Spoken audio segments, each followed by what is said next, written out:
මේ භූමියට ඇවිල්ලා කවුරු හරි කෙනෙක් දෙවිවරුන්ට කතා කරලා කිව්වොත් මට මේ විදිහේ ප්‍රශ්න තියෙනවා ස්වාමීනි මං ගැන බලන්න කිව්වොත් එසැනින් දෙවිවරු අවධානය යොමු කරනවා. මේ පුණ්‍ය භූමිය තමයි මනුස්ස ලෝකයේ අතරින් දෙවිවරුන්ට පළවෙනියෙන්ම පෙනෙන භූමිය. වන්දනා නොකලත් මේ පුණ්‍ය භූමියේදී මේ මහා සෑය දිහා බලාගෙන හිටියත් කුසල් වැඩෙනවා. ජීවමාන බුදුරජාණන් වහන්සේවන් උන්වහන්සේගේ අනුහසට මේ ඉදිවුණ මේ සෑය දිහා බලාගෙන හිටියත් අප්‍රමාණව කුසල් දහම් වැඩෙනවා.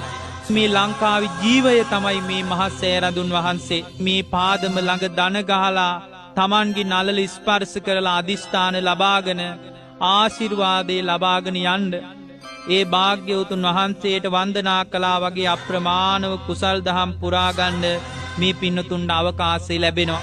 පින්නතුනි අතීත කතාවල තියෙනවා පුරාවෘතවල තියෙනවා මේ සෑයටම උඩින් තමයි බුදුරජාණන් වහන්සේගේ ද්‍රෝණයක් ධාතුන් වහන්සේලා වැඩ සිටින ස්වර්ණමාලී මහා සෑරජාණන් වහන්සේ. තුන් ලෝකයේම අසහාය මහා සෑරජාණන් වහන්සේ තමයි ස්වර්ණමාලී මහා සෑරජාණන් වහන්සේ. ඒ උතුම් අප ඉදිරියේ පෙනෙන ස්වර්ණමාලී මහා සෑරජාණන් වහන්සේට නමස්කාර වේවා. සාදු සාදු.